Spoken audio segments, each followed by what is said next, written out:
जी ने यूपी में जैसा काम किया और स्टेट से कहीं अच्छा है, बहुत अच्छा। मैं आपसे इसी रिलेटेड सवाल एक पूछना चाहता हूं। मेरे दिमाग, मैंने योगी जी से भी ये सवाल पूछा था कि सबका साथ सबका विकास बात करने वाली पार्टी, मोदी जी का ये नारा है, आपका नारा है, योगी जी का नारा है, ये जब टिकट वितरण करती है तो मुसलमानों को टिकट क्यों नहीं देती? भारतीय जनता पार्टी का मुसलमानों से क्या रिश्ता है? देखिए, भारतीय जनता पार्टी का जहां तक मुसलमानों का रिश्ते का सवाल है, सरकार का भारत के नागरिक के साथ और एक जिम्मेदार राजनीतिक दल के भारत के नागरिक के साथ होना चाहिए, वो ही रिश्ता हमारा है। मगर चुनाव में कौन वोट देता है वो भी तो देखना पड़ता है। तो आप ये कह रहे हैं कि ये एक राजनीतिक आपकी मजबूरी है? मजबूरी नहीं है, ये राजनीतिक शिष्टाचार है। चुनाव जीतना भी जरूरी है, इस वजह से इस तरीके की निश्चित रूप से जी। उसके बाद अगर उनके कल्याण में कहीं भेदभाव हो तो कोई आरोप कर सकता है। सरकार संविधान के आधार पर चलती है और सरकार जनता के वोटों से चुनकर आती है, जो देते हो उसे। तो राजनीतिक प्रतिनिधित्व तो इसके साथ ही जुड़ा हुआ है। ये मुजफ्फरनगर और कैराना में आज भी आपको लगता है पलायन का मामला काफी बड़ा मुद्दा है?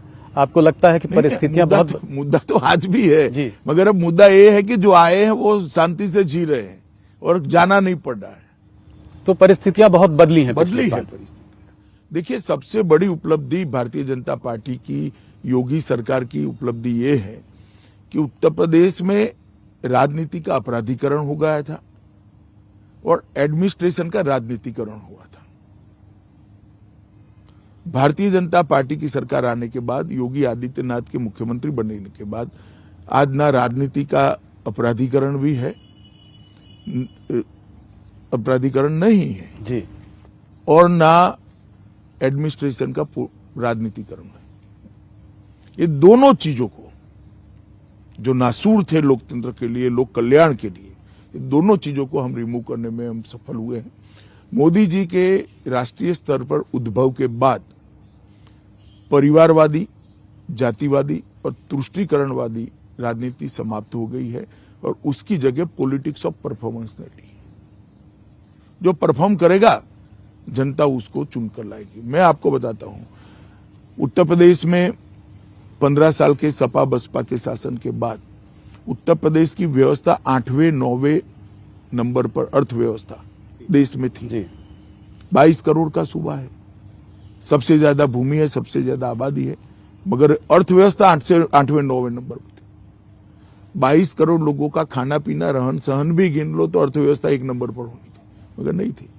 5 ही साल में 8वें 9वें स्थान पर से हम इसको देश की दूसरे नंबर की बड़ी अर्थव्यवस्था बनाए।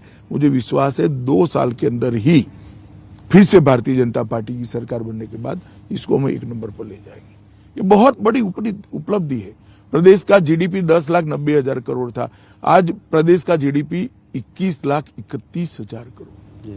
एक 5 साल के कालखंड में हमने उसको 2 गुना करा है। ईज ऑफ डूइंग बिजनेस में 14वें स्थान पर थे, आज दूसरे स्थान पर है। बेरोजगारी की दर 17.3% थी, आज 4.1% है। और लगभग 1,61,00,000 नौकरियों के, रोजगार के नए मौके जनरेट हुए। ये बहुत बड़ी उपलब्धि है भाई। नहीं, आपने ये आंकड़े बताए तो अखिलेश जी कहते हैं कि भारतीय जनता पार्टी मुद्दों से भटक रही है, बात करती है तुष्टीकरण की, जबकि बात करनी चाहिए महंगाई और बेरोजगारी। देख ही लेंगे इंटरव्यू, अखिलेश जी आंकड़ों के आधार पर इसका जवाब दें जी कि हम मुद्दों से भटके हैं या वो भटके हैं। महंगाई का मामला भी वो उठाते हैं।